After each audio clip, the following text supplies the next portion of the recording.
स्वामी विवेकानंद और जर्मनी के संस्कृत भाषा के विद्वान प्रोफेसर पॉल डायसन संस्कृत साहित्य पर चर्चा कर रहे थे। किसी कारणवश प्रोफेसर साहब को उठकर बाहर जाना पड़ा। स्वामी जी पास पड़ी एक किताब उठाकर उसके पन्ने पलटने लगे।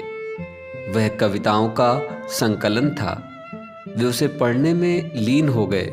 थोड़ी देर बाद प्रोफेसर डायसन अपना काम निपटाकर लौट आए, लेकिन स्वामी जी किताब पढ़ने में इस कदर खोए थे कि डायसन के लौटने का उन्हें पता ही नहीं चला। कुछ देर बाद डायसन को लगा कि स्वामी जी जानबूझकर उन्हें नज़रअंदाज कर रहे हैं। पूरी किताब पढ़ने के बाद जब स्वामी जी ने अपनी गर्दन ऊपर उठाई तो डायसन को सामने बैठकर इंतज़ार करता पाया।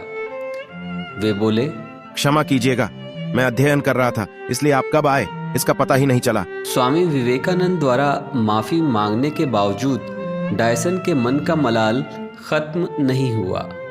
उन्हें यही लगता रहा कि स्वामी जी ने जानबूझकर उनकी उपेक्षा की।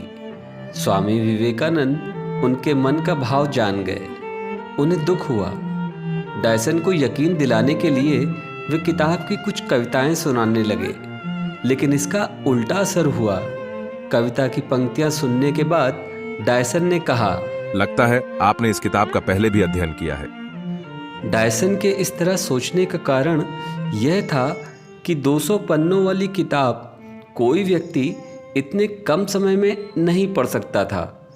वे बोले, किताब की सारी कविताएं आधे घंटे में याद हो जाना मुमकिन नहीं है। इस पर स्वामी विवेकानंद ने कहा, मिस्टर डायसन, जीवन में सबसे महत्वपूर्ण है एकाग्रता।